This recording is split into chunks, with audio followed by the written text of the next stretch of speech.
On a chilly day in November of 2018, a mother would get off the phone with her stepdaughter, and within the next 2 hours, an unknown scene would take place, and she would be found lying face down in the backyard. Was she killed? Who's responsible? Did she complete suicide? Join us today as we discuss the mysterious and unsolved death of Tamla Horsford.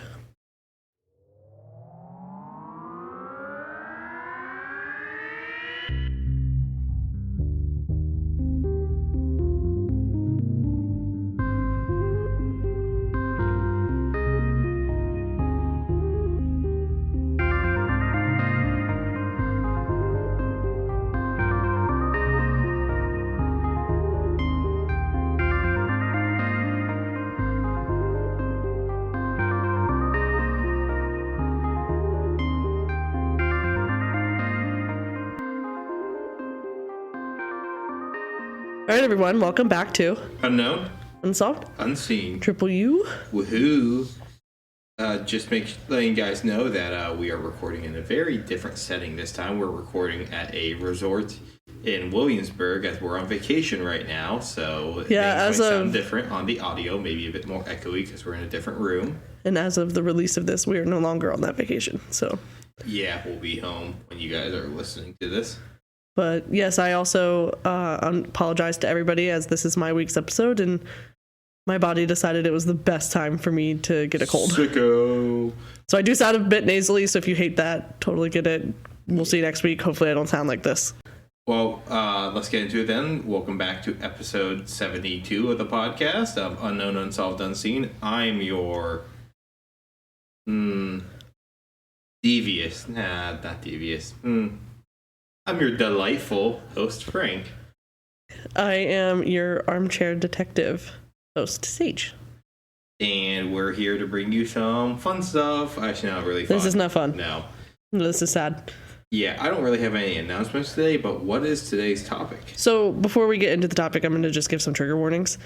We're going to have some discussions of like blunt force trauma, so bone injuries, bruising, broken bones, things like that, as well as the discussions of autopsy reports. So there's going to be some jargon in there that may be sensitive to some viewers. There are brief discussions of suicide, murder, lying, and racial tensions, and a lot of white supremacy. Oh, dear. So if those are not your things, totally fine. We'll see you later. And back on this, when does this case take place? 2018. Wow, that's really recent. I remember when this was actually going on because Morbid did an episode really recently after this because they started pretty soon after this, but I think in the same year, but they did an episode in like 2020, I think. But I remember when this was going on because I remember being on the internet at the time. When I look at cases, I try and look for like older cases. I don't want to do like anything recent. Yeah, well, this is recent and it's been investigated twice, so. If it's being discussed here, we still don't have an answer. No. I don't have a direct conclusion. You have an armchair? There's some ideas. Okay. So today we're going to be talking about the mysterious death of Tamla Horsford. Tamla Horsford was a 40-year-old mom of 5 born in St. Vincent in the Grenadines in 1978, where she lived with her family until she moved to the Bronx in 1989. She then met her husband, Leander Horsford, while in Florida, and he had a daughter from a previous relationship, and then the two of them would go on to have 5 more sons together. So she had 6 kids at the home. The couple and their children lived in the suburbs of Atlanta in Cumming, Georgia, in the county of Forsyth, following a move for Leander's career. Is that how it's pronounced? Yes, Forsyth, Georgia. Forsyth. Sure. But we're in Georgia, right? Yeah. Oh, this is if you live in Forsyth, sorry, I've looked at things on this. Just bait me all you want, but this is a notoriously very racist part of Georgia. It is indeed. The Klan was still active until the 90s. Yep, I actually talk about that. They were publicly protesting in the 90s about letting black people into their town. Yeah, I would talk a little bit about that later. I watch fucking videos of those protests from the 90s. It's insane. That's like in living memory. Yeah. So Forsyth? Forsyth. Forsyth. Yeah. Forsyth. Yeah, no, the fact I know exactly where you're talking about is great. like, once you said that, I'm like, no, I know which one you're discussing now. She and her family lived a typical middle-class lifestyle, and by all accounts, she was a loving mother and wife. I believe at the time of her death, her sons were still minors, and her stepdaughter may have been in college, but I really didn't get any information on the ages, so I couldn't find anything that was really super clear. Sorry, did you mention, is she black or white? She's black. Oh, dear. Yeah, she's from St. Vincent in the Grenadines. So on top of it, and I'm not trying to sound disparaging, I say it, she's not an American. Yeah. And she's black. Yep. In Forsyth County. Mm-hmm. And her husband's black too. I mean, from everything I know about Forsyth, this is a recipe for disaster. Well, it was disastrous, unfortunately. Sorry if I'm like adding commentary too early on this, but like No, I didn't really. To be honest, I didn't know much about this county until I did the research. Fortunately, know too much about the fucking racial tensions in this country and which areas have really bad pockets, and this is one of the worst in the country, to my knowledge. And of everything you're just telling me, I have an assumption of where the story's going, unfortunately. Also, sorry guys if we missed some of the sniffles in here, because it's just stage ain't feeling too hot, and it's pretty difficult to avoid them all. Believe it or not, I actually sound better today than I did yesterday. So yeah, you sound actually really good almost the entire day. It's probably because I took a nap. But so Tamla is reported as being active and involved with her children's school activities, extracurriculars, in the sports that they participated in, including football. She and her husband were often seen attending games and cheering on their sons and whatever they were doing. And in the summer to fall of 2018, Tamla began to socialize with the other parents of children who played alongside her sons in the football league. Tamla was excited to be making new friends and grateful to be embraced by the community, especially a community that has such harsh connections to white supremacy. She was even more excited when she was invited to a, quote, football moms only sleepover at one of the football moms' homes. The sleepover was to celebrate the 45th birthday of Jeanne Myers, who was hosting the sleepover at her home at 4450 Woodlet Court, Cumming, Georgia, on November 3rd to 4th of 2018. Now, are the other moms who are going to this, are they all white? Yes, she's the only black woman there. Yeah. Oh, what the... oh my god. This is also, like, definitely a hot topic in this day and age. The reason that the adults were sleeping over was so that no one would drink and drive, because they were going to be drinking, which is, responsible. What was also responsible was that Tamla was actually a little late to the party because she was baking a breakfast casserole for her husband and their sons while she was gone overnight. She arrived sometime to the party between 8:30 and 10 p.m. Witness accounts say both. Bringing with her a bottle of tequila, a small overnight bag, and changing into the sweetest pair of white pajamas ever with little paw prints on them. Aww. I know. Tamla and the other guests were ready to celebrate. All in all, there were 10 guests, as well as an aunt who lived in the home with the host. So who were these other guests? So we have Jeanne Myers, who is the homeowner and host. We have Nicole Lawson, Marcy Hardin, Bridget Fuller, Jennifer Morrell, Sarah Cockerham, Paula Seals, Stacy Smith, and Madeline Lombardi. This is Jan's aunt who lives at the house. Okay, also I want to mention we're not going to credibly accuse anybody in here. We're just going to make our opinions known so nobody sues us. Yeah, and the GBI, Georgia Bureau of Investigations, has already made its conclusion, so twice. Well, I'm assuming it's nobody did it conclusion. Yeah. Of course. Do you remember how I said it was an all-women's party? Yeah. It was not. There was actually 3 men. So one is Jose Barrera. He is the boyfriend of Jeanne. The second is Michael Pallarino, who was reportedly only there to drop his wife off, which I believe is Paula, but I might be wrong. And then the last is Thomas Smith, or Tom, who is the husband to Stacy Smith. The men had reported that they intended to stay in the basement while the women stayed upstairs because they were watching the LSU-Alabama football game that night. So I could guess you could make an argument that it was an all-women sleepover. That is, until the men decided to come back upstairs after a while and play Cards Against Humanity with the women. Tamla was reported as the only, quote, habitual smoker of the bunch, and would therefore continuously go to the balcony to smoke cigarettes throughout the night. She was also reported as having smoked marijuana at the party, but reportedly Jeanne asked her to stop because Jeanne's boyfriend Jose was a pre-trial officer for the courts and did not approve of the substance. What substance? Marijuana. Okay, sorry. I somehow skipped over that when you said that. The group would go on to keep drinking and playing the card game until some guests started to leave around 11:30 p.m. And the rest of what happened is learned through interviews with the police. According to the interviews with the guests who stayed, Tamla was still awake around 1:30 when Jeanne and Jose went upstairs to their bedroom. The last person to see Tamla was Bridget Fuller, who was picked up by her husband at 1:47 a.m. In her statement, Fuller says that Tamla was eating a bowl of gumbo and had said she planned to smoke a cigarette and head to bed. Over the next 10 minutes, the home security system registered the back door opening, closing, and then opening again for the last time at 1:57 a.m. I will come back to this. Later that same morning, around approximately 7:30 a.m., Jeanne Meyer's Aunt Madeline Lombardi would get up to make her coffee, as she typically would, when she would spot something horrifying in the backyard: the white paw print pajamas.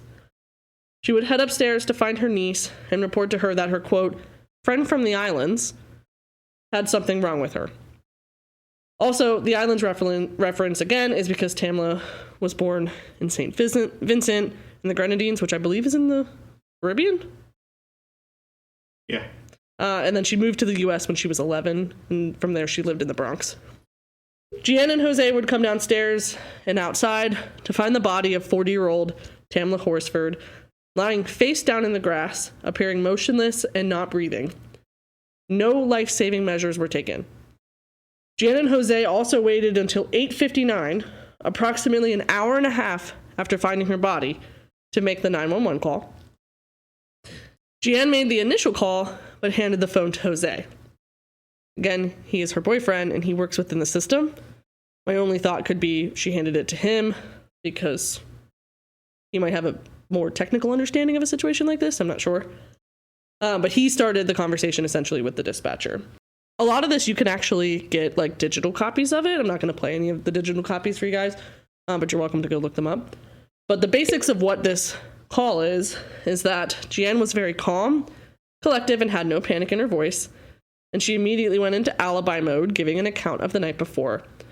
She then went straight into giving a story of what happened to Tamla, and she makes the comment that she is, quote, stiff.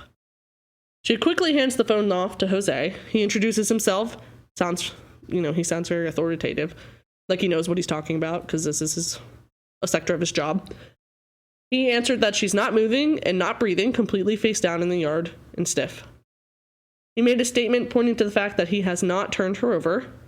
He's then asked to check to see if she's breathing or not, because the dispatcher knew he hadn't checked, because he said that he had not. And then, like any check for breathing or any sign of life, he gives the same story about the night before that Jeanne gives, what time they went to bed, what happened when Madeline found the body and came up to get them. He also mentioned he was the last one to see her awake, so he would have been the last one to have seen her alive at that point.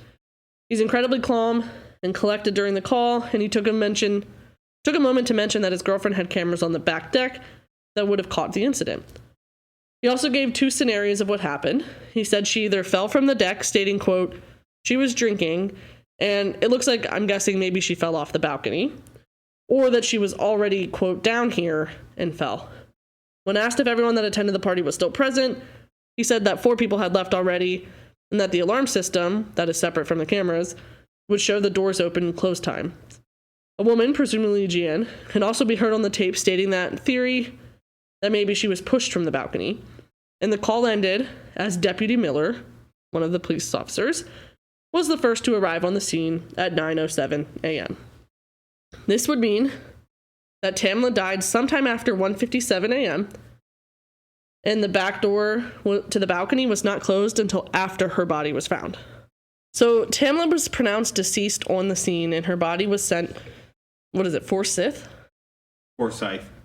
Oh my gosh. Forsyth Sheriff's Office, or the FCSO, Fiscal Forsyth County Sheriff's Office, for the initial autopsy, where, quote, multiple blunt force injuries and a high blood alcohol content level were found. I believe that the GBI, so the Georgia Bureau of Investigation, it's basically the FBI, but for Georgia, medical examiner's office completed a more thorough autopsy and officially listed her death as an accident. This is what was initially written and still remains on Tamla's death certificate. Tamla's husband, Leander, says he was told that authorities suspected that she tripped over some garden edging, a hazard that Meyer's aunt said she had also stumbled over in the past, and suffered a fatal injury. Frank, how tall do you think garden edging is? Like you're talking like hedges, right? No. The little like plastic edging that goes around a garden. Oh, like 4 inches? Yeah. So the initial theory is that she tripped over that and it killed her. You guys can't see it right now, but I'm raising my eyebrows. It's not funny. It's not funny.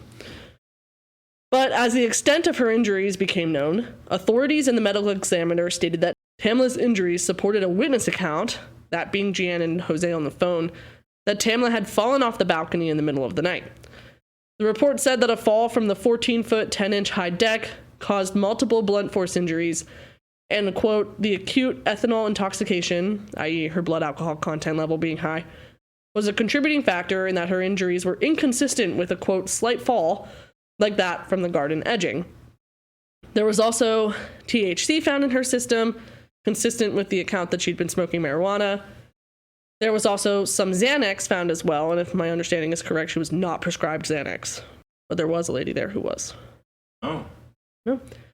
With a blood alcohol content typically associated with blackouts, loss of coordination, and even vomiting, the Forsyth County Sheriff's Office determined that marijuana and alcohol use also likely contributed to the fall. The blunt force injuries were to her head, her neck, and her extremities. I'm going to go into a little more detail here, so if you don't like, skip ahead about 45 seconds. Abrasions were to the right side of her forehead, left upper eyelid, bridge of her nose, her right temple, and her chin. There was bleeding at the right temple and scalp area, subarachnoid hemorrhaging, so bleeding into the space between the brain and the thin tissues that cover it. Subdural hemorrhage, blood leaking and collecting in the space between the brain's surface and its outermost covering.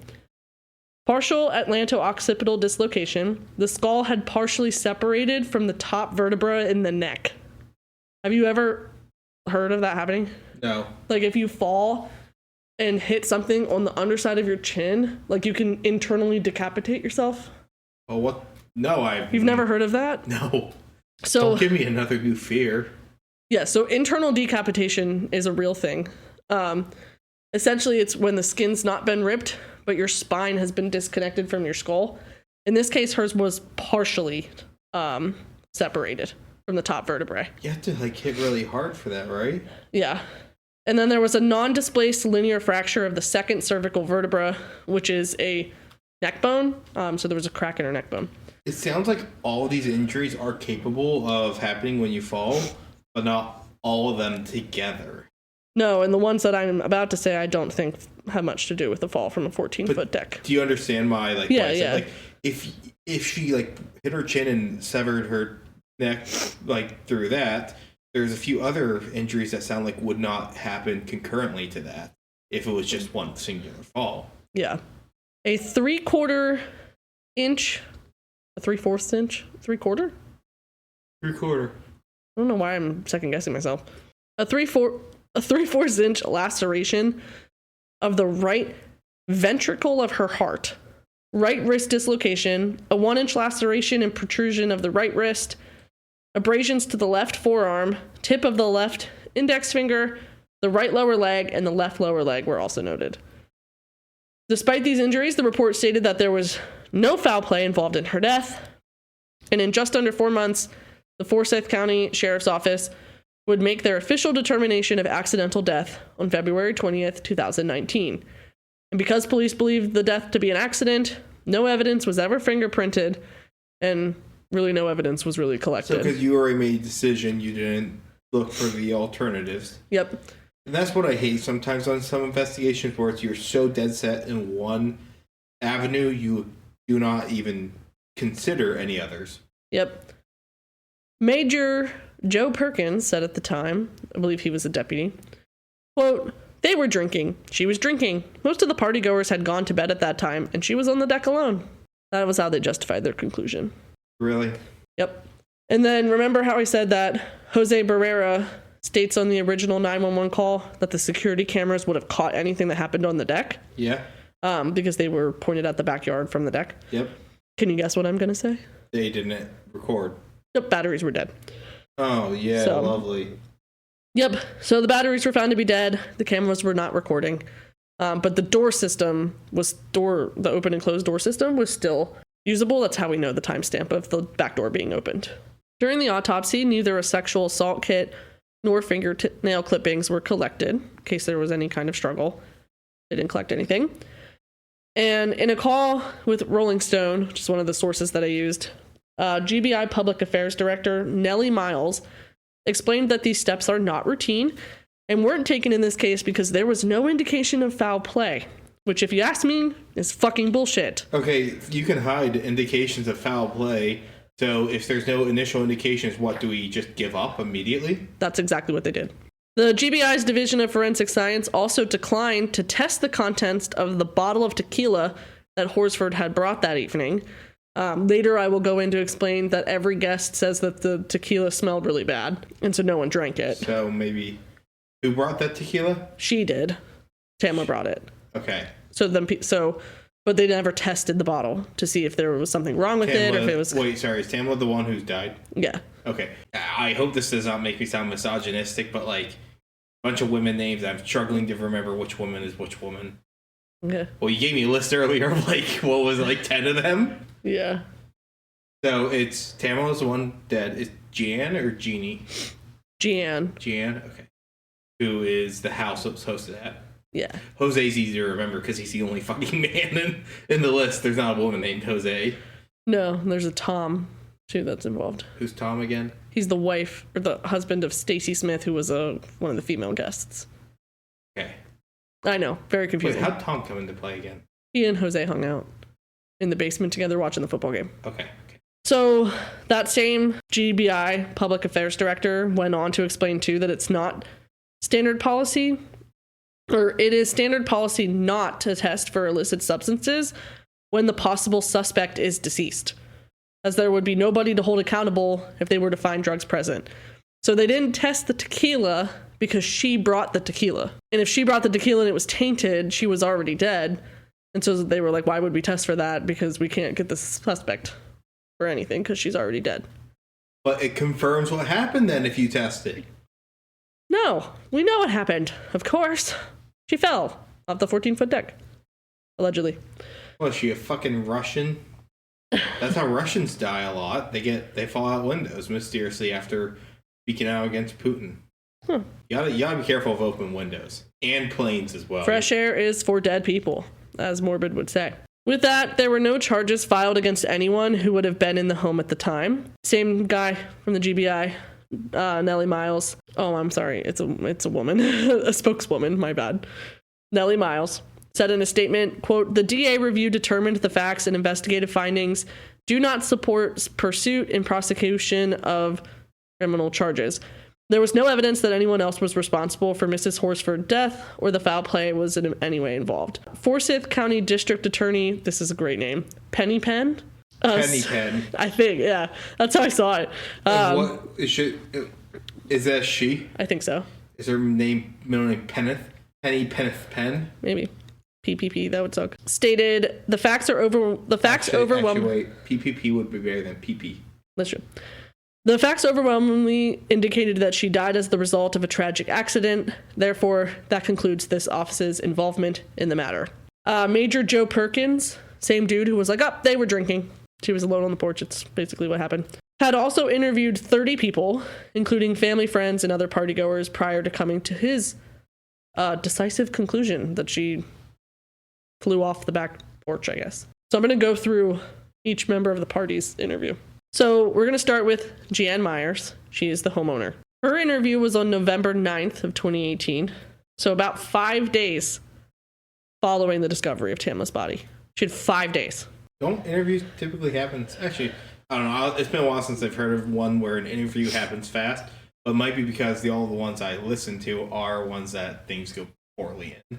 Yeah. It's immediately addressed that she gave... Is it Forsyth? Yes. Jesus, I cannot remember that. That she gave Forsyth County deputies investigators gift cards to Dunkin' Donuts, and that they can't accept them from her. But she gave those immediately? Yep. What? She actually giggles in her video, like in the video of her talking to the detectives, and says, well, my kids will take them. And when asked about the evening of her party, she says that Tamla arrived at 8:30 p.m., and brought a bottle of tequila as her gift for Jan for her birthday. She said Tamla insisted that she try it because it was from Mexico. Jan said she smelled it, threw up in her mouth, and said no. And that Tamla then offered it to other people because, quote, she's the life of the party and is always the life of the party. Jan claims that Tamla was going to sleep upstairs in her oldest son's room, but the next morning, obviously, that her aunt, Madeline, went outside and saw Tamla lying face down in the grass. Madeline reportedly came back in and prayed immediately, and then, which is, I think, understandable in a circumstance like this. She then immediately went upstairs, woke up Jan and Jose. They all called 911 together.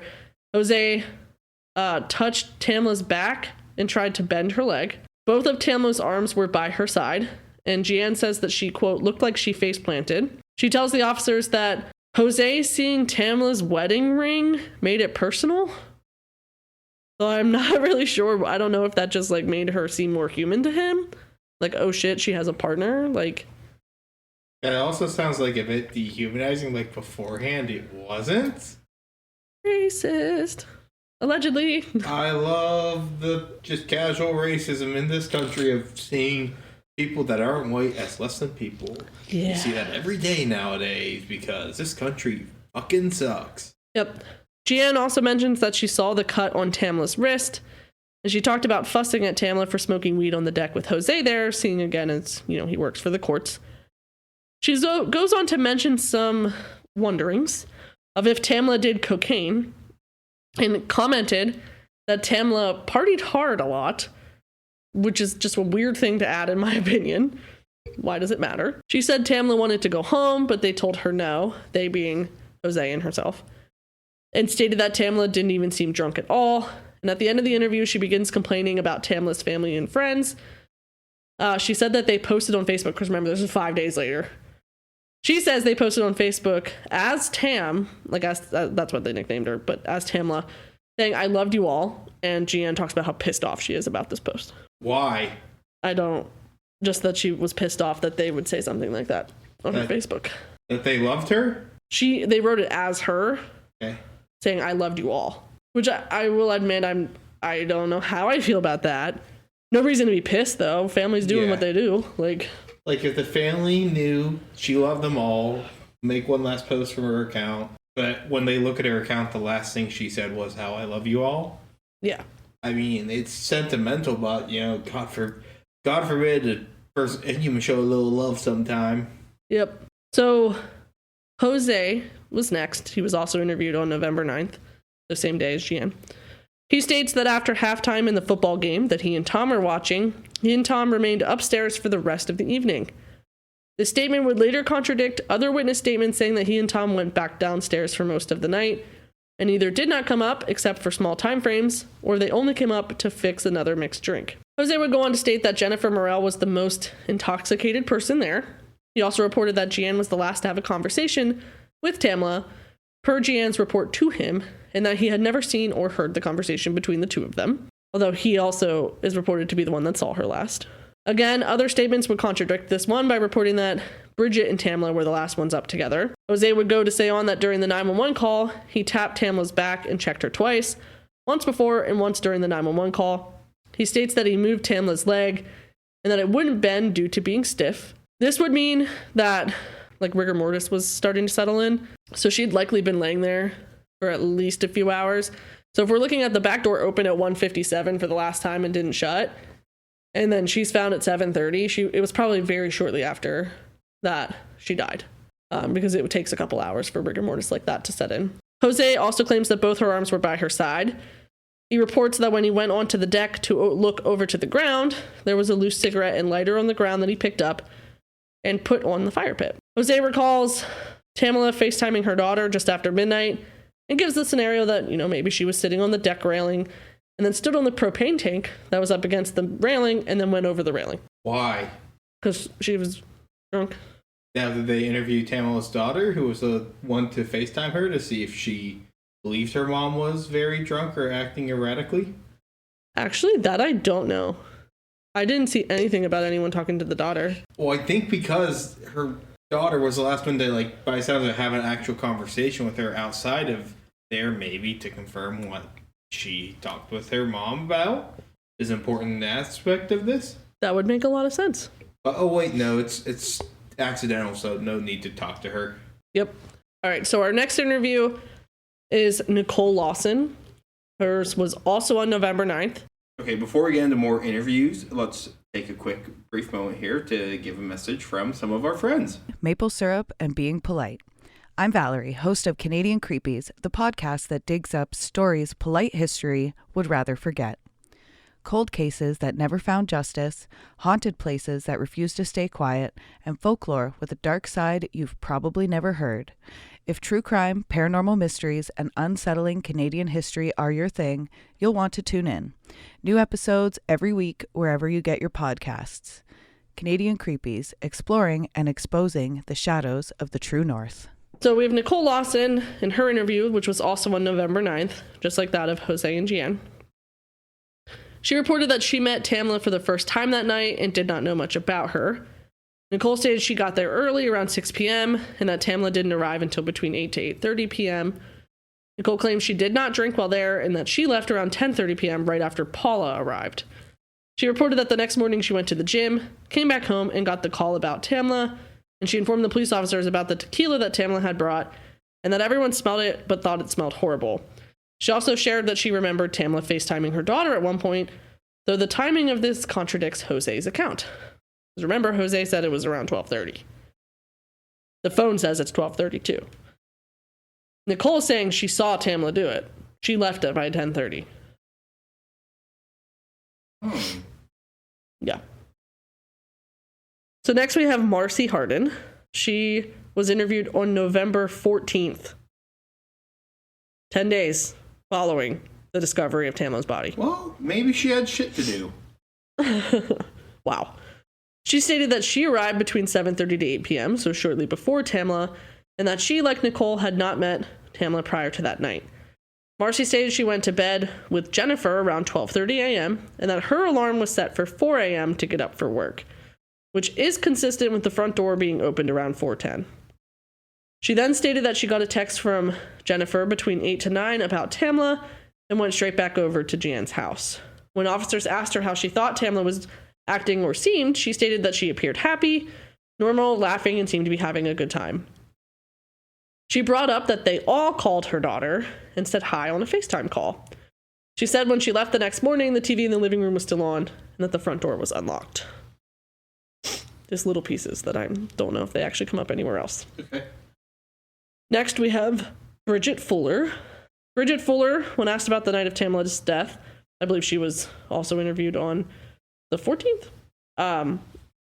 She goes on a spiel about her being a, quote, mother hen, and that her main priority is her children.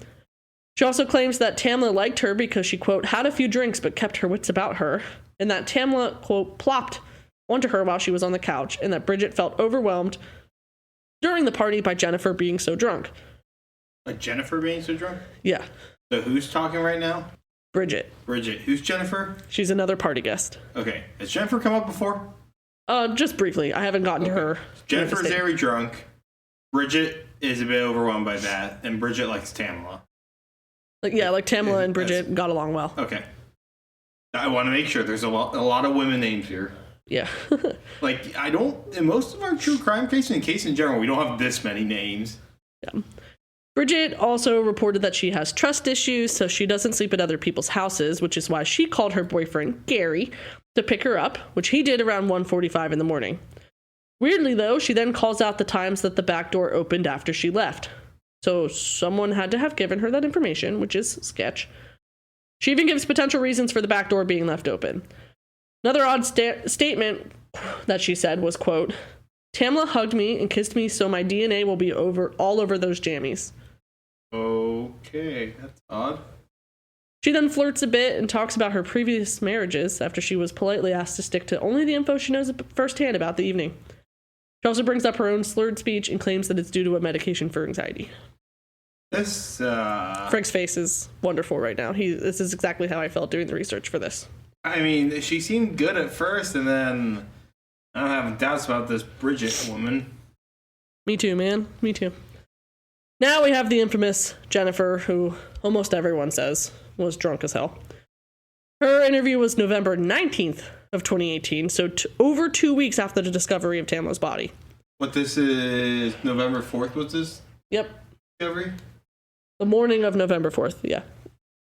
Jennifer admitted to the officers that she had a lot of wine that night because her husband had dropped her off for the night, so she didn't have to drive home. She then says that she went to bed around 1 a.m., and then when she got up, no one was awake yet. She stated that she then saw Jose, Jeanne, and Madeline running down the stairs looking panicked. She then gives roughly the same account of what was seen after that, except she says Jose went down to the basement first. If you remember from his statement, though, he said he went immediately to the deck first, picked up the loose cigarette and lighter, and then looked over the deck. So which one is it? Good question. She then provides her text with her husband that morning that show that she texted him about coming to get her. He got there just as 911 was being called. She said that when she went to go out onto the deck this morning, as all the stuff was happening, the door was already open a few inches when she touched it. Meaning that if she was the first one on the deck that morning, why did Jose lie and say he was the first one up there to look over the balcony railing? Because remember, the door is open at 1:57 to the balcony, and it doesn't shut again until after her body's found. Okay. So if Jennifer's saying she got up and the door was already open, why did Jose say he was the one to open the door and be out on the deck? Curious. I know. Next, we have Sarah Cockerham's interview. Hers was November. There's more? There's a couple more. Oh my god, there's so many. Her interview was November 14th, so I got them a little bit out of order. But she stated she came over with appetizers from Chili's, which is like the worst place to get appetizers from. Oh my god. At about 7:30, and that Tamla arrived at 8:30, and that the group watched football and socialized. She also reported that it was her first time meeting Tamla, and that she had 2 glasses of wine and left around 10:30. She says Tam was nice, happy, and energetic, and that Tamla was very excited about the bottle of tequila that she had brought over. Sarah said she mostly watched the football and then just drove herself home because she only had 2 glasses of wine. Paula Seals, her interview was also on November 14th. She reported that she arrived at the party around 9:30 and that everyone was eating gumbo, watching football, and drinking. You know what gumbo is? Kind of. What? Almost like a stew. Is it like is it rice? No. I feel like I saw something about rice later, but okay. She stated that the group played a card game until midnight. That's where we get the Cards Against Humanity. And that she went to bed around 1:30. She reported that she left around 7:30 to 7:45 the next morning, which is about when Jennifer texted her husband. She remembered the call with Tamla's daughter, and that Jen was extremely intoxicated. She was in bed at 1:45 because she texted Stacy. Stacy never responded. She mentioned that she called a friend, Diane, the next day, and Diane asked her if Tamla was doing coke. Diane wasn't even at the party, so very weird that she asked that. Okay, then. So then the last of the interviews that I'll go through is Tom Smith and Stacy Smith. I did not write down what day they were interviewed. I was probably one of the 3. The 9th, the 19th, or the 14th. Tom shared in his interview that he arrived separately from his wife Stacy, and that he went and got ice with Jose during halftime after spending the first part of the game downstairs. He reported that he and everyone else hung out, and that he and his wife went to bed around 1:30. He reported waking up at 7:30 and leaving around 8:30. He noticed Tamla's car was still in the driveway and noted it because Tamla had expressed that she wanted to leave the night before, and he had told her to stay there to be safe and to not drive. He said he'd known Tamla and her husband for about 4 years at this point. Stacy's interview was pretty much the same. She said the next morning when they came down to leave, she was glad to see Tamla's phone, meaning that Tamla had decided to stay and not try to drive home after drinking. She said Tom got the call after they left, and he said, "Tam's hurt, we got to go back." She does, weirdly tear up at the end of her interview, but there's a lot of people who speculate that it's not genuine. So even before the initial results of the autopsy, speculation of foul play had begun to spread online. This was exacerbated by the incident involving Jose Barrera, who, if you remember, was a pretrial services officer for Forsyth County Court, when he was fired on December 20th, 2018, less than 2 months after Tamla's death, for illegally accessing information and reports from Tamla's death investigation. Oh, that's suspicious. Yeah, it is suspicious. It is also alleged that he gained access to information on Tamla's best friend, Michelle Graves, who had been very vocal about her belief that the case was foul play and should not be closed. So why are you monitoring her? Yeah, so his lawyer for him says that it was just a case of curiosity that got the best of him. Oh, this bitch talking out about me? I'm gonna look you up and stalk you. Yeah. The gall, the chutzpah on this guy. Yes. Thousands online started sharing the hashtag Tamla Horsford, or quote, justice for Tamla. They became even more prevalent when skeptics of the investigation noted the county's turbulent racial past and its current 85% white population. And as the deaths of Ahmaud Arbery in Georgia, George Floyd in Minneapolis, and Breonna Taylor in Louisville propelled a national movement for racial justice, this was bringing out of the woodwork. So that was 2020, 2 years after Tamla's death. Okay. And so this really brought it back out into the spotlight. So during the George Floyd protests of 2020, Tamla's family, including her sister Summer St. Hour Jones, or is it Hour? If you're from the Caribbean, Saint, Jour, would that be pronounced Hour? Yower or Yower? I don't know. We go ahead. Okay. And her father, Kirtland, and their representative attorney, Ralph Fernandez, disputed the medical examiner's findings. Summer is quoted as saying, "Never, ever, ever have I seen my sister sloppy, drunk, and incoherent, so I doubt that she would pick a sleepover with people she was just getting to know to start behaving that way," which is a fair thing to say. Attorney Ralph Fernandez wrote a letter to Horsford's widower, which is her husband, Leander, stating witness statements are in conflict. A potential suspect handled the body as well as the evidence prior to law enforcement arriving. Evidence was disposed of and no inquiry followed. The scene was not preserved. A remarkable fact is that there were no photographs taken during the autopsy of Tamla's body. This had to be done at someone's directive because such a practice is unheard of. This is all in his letter. We recognize that transparency is vital for law enforcement agencies, and we want to ensure that no stone has been left unturned in the investigation of this tragic death. Fernandez sides with the medical examiner hired by her family, who found extensive injuries all over her body, saying, "It appears Tamla was involved in a struggle. There were abrasions noted consistent with that scenario. There were parallel scratches to one arm. There were abrasions consistent..." Oh my gosh, I repeated it. "Since they were fresh, photos would not have proven recent use of defensive force. There was one x-ray, yet the inquiry noted as the cause of death appears nowhere." And then remember Michelle Graves, whose information was accessed by Jose. Well, again, she's been outspoken in her beliefs about Tamla's death and that it was not an accident. And she also cites the independent medical examiner's report that found extensive injuries to Tamla's body. Several of the party guests filed a defamation lawsuit against Michelle Graves, arguing she wrongly accused them of a crime. Court documents show the case was dismissed without prejudice by the plaintiff's attorney. My understanding is that it's currently on appeal, but Jose and Gian's were completely dismissed. So they were removed.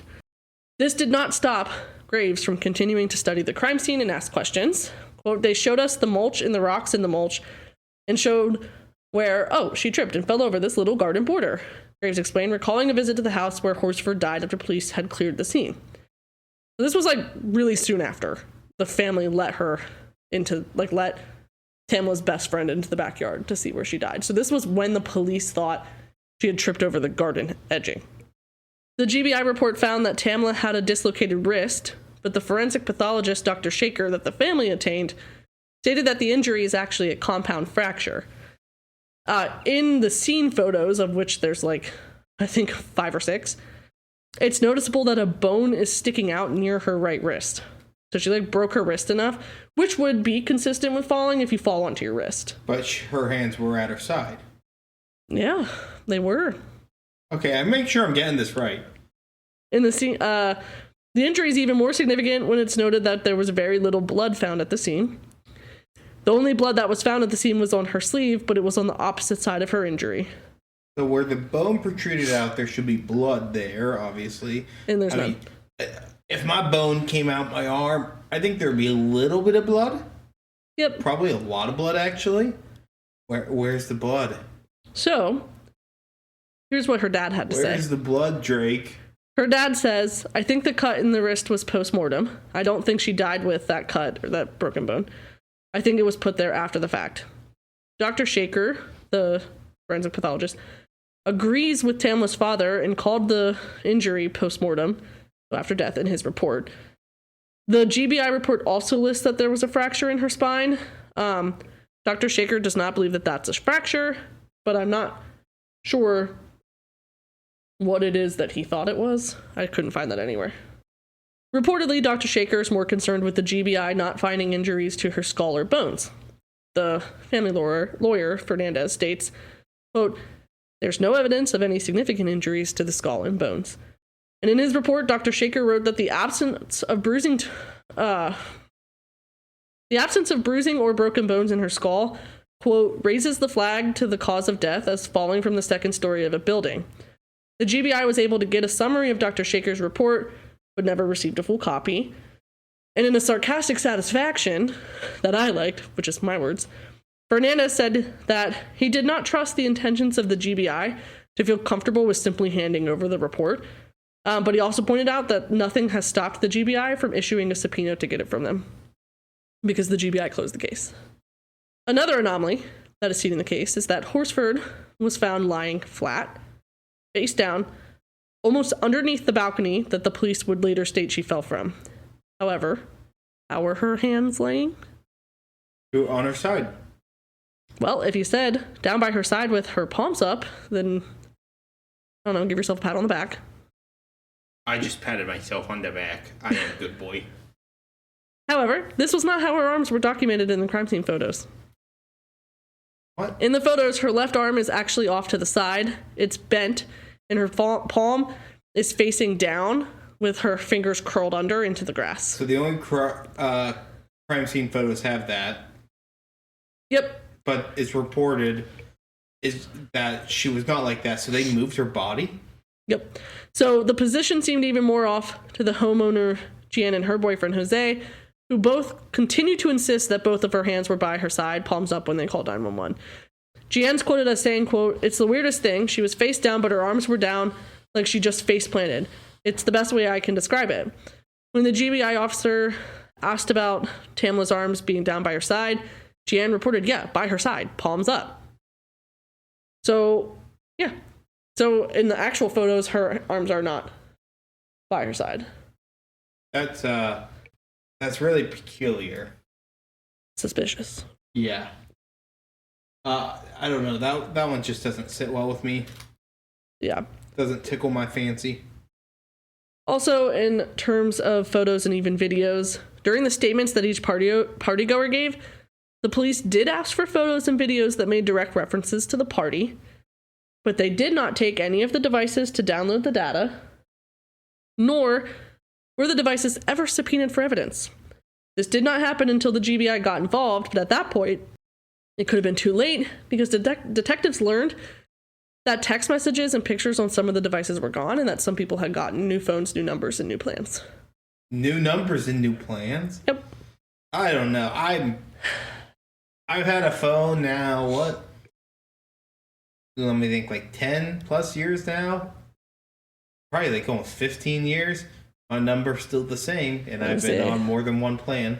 I'm looking at probably 15 or 16 years. Yeah. And I have the same number. I'm about to say 10 years. I'm like, shit, 10 years, I'm like a junior in high school, and I've like definitely had a phone before that. Fuck, I'm getting old, despite a lot of you will say otherwise, because I see our demographic of our listeners.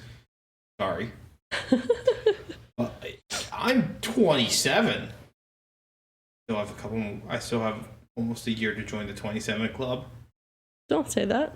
You know, I should do that as an episode this year because I'm 27. That'd be kind of funny. That, or you do it next year when you're 27 in the year of 2027. That might be funnier. Bingo.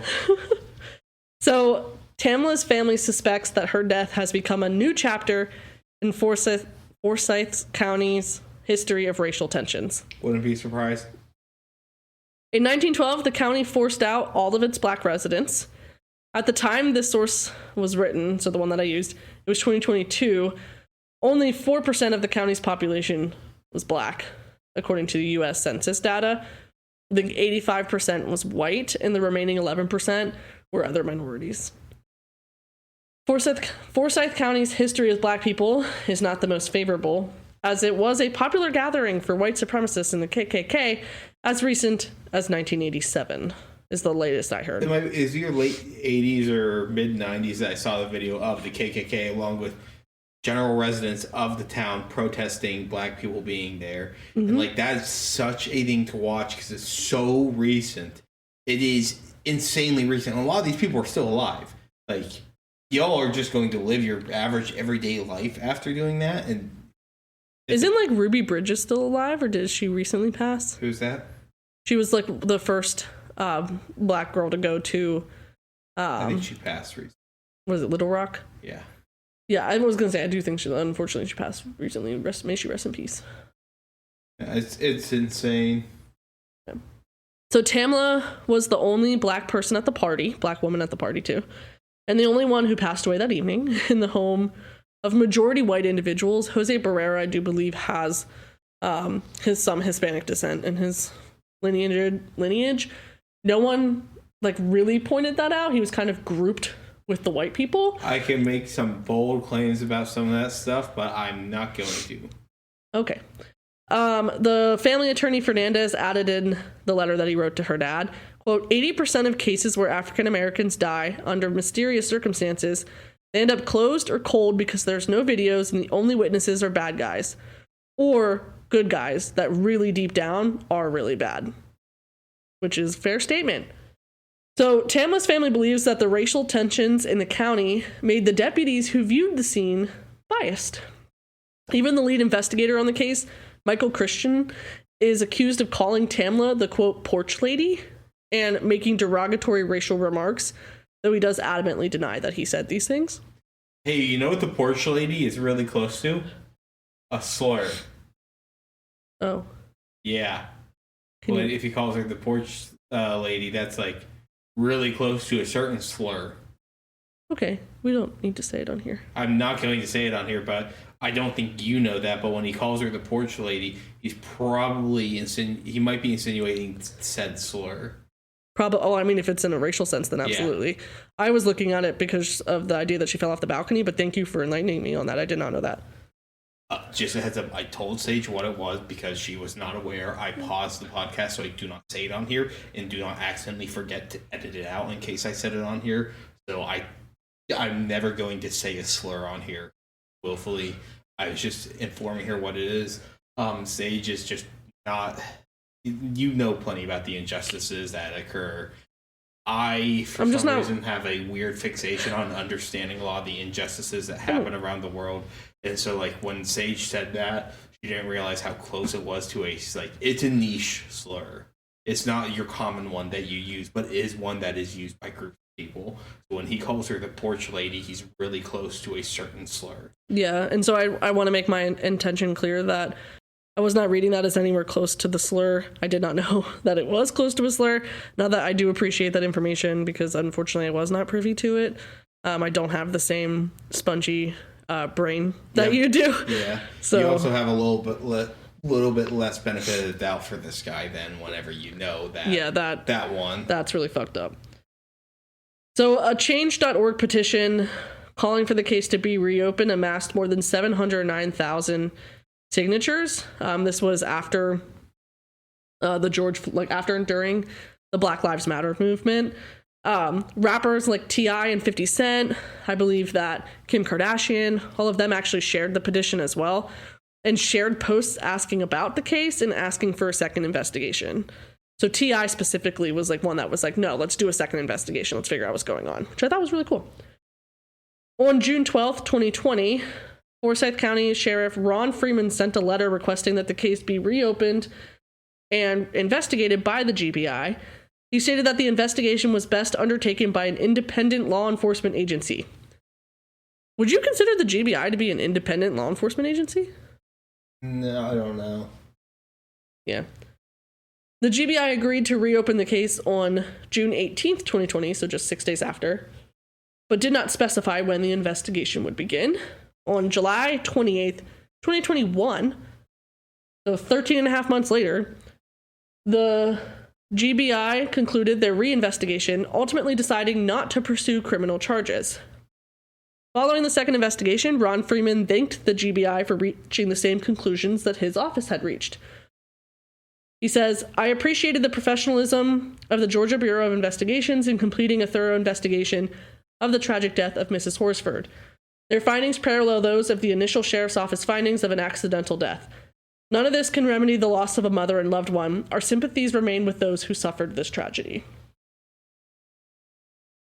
So, potential theories. So what are the populace saying, if not an accidental fall off a 14-foot, 10-inch balcony? Again, I just want to put this out there. Potential theories, alleged theories, rumors, if you will. In Minecraft? Yeah. Not real life. That does in not game. actually in game. Court. That defense has been used in court and did not work. A neo-Nazi said he was going to shoot a guy because a sheriff made fun of Nazis and talking about how they all live in the basements of their mothers and stuff.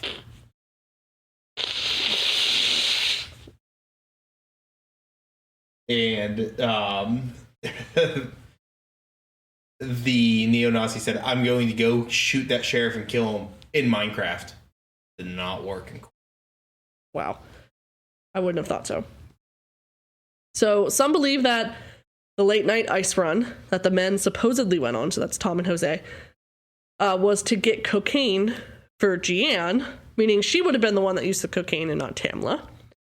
Another theory is that Stacy possibly put the Xanax in Tamla's drink.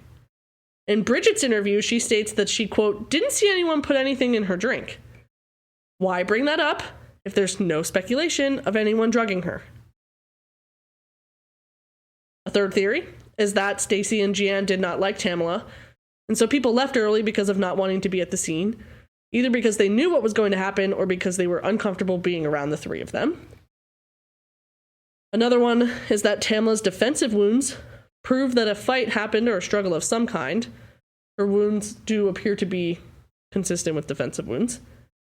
Another thought is that fire and EMS were canceled to the scene and no one was allowed to render aid, as some people believe it was a cover-up, and helping to save her would have voided the point of the scene, meaning if they were trying to cover up the fact that she died, someone killed her, trying to save her would be counterintuitive. Damn, Bad Bunny got some baddies. Something I found very weird and other couch detectives have pointed out. Excuse me, armchair detective. Armchair detective, whatever. Get your pronouns for detectives right. Is that the guests were allowed to collectively write their statements at the scene, and the interviews were conducted over the course of a few days at the house with the other guests present within the home. So there's multiple instances where during other interviews, like Jeanne or Jose or people would come into the room during the interview.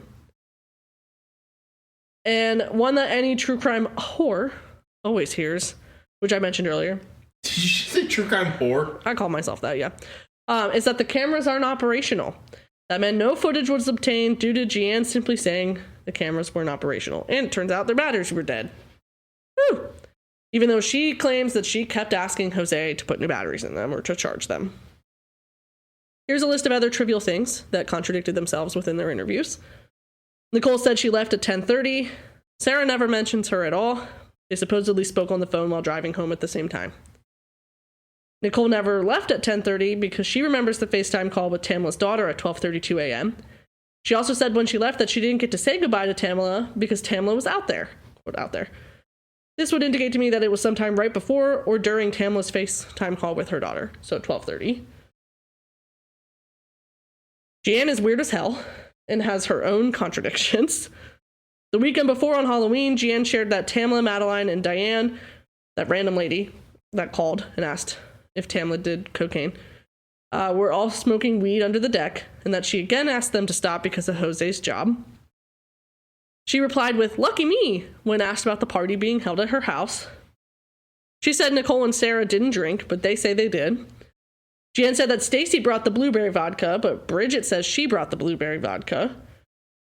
The men only came up during halftime and during the last quarter only, when the men reported they stayed upstairs after halftime.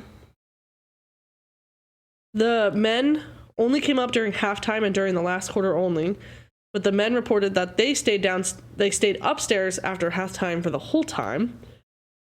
Jeanne also said the guys only drank beer and that they had a cooler downstairs, but Tom said he came up to make Crown and Coke drinks for him and Jose. So she's got all her stories wrong.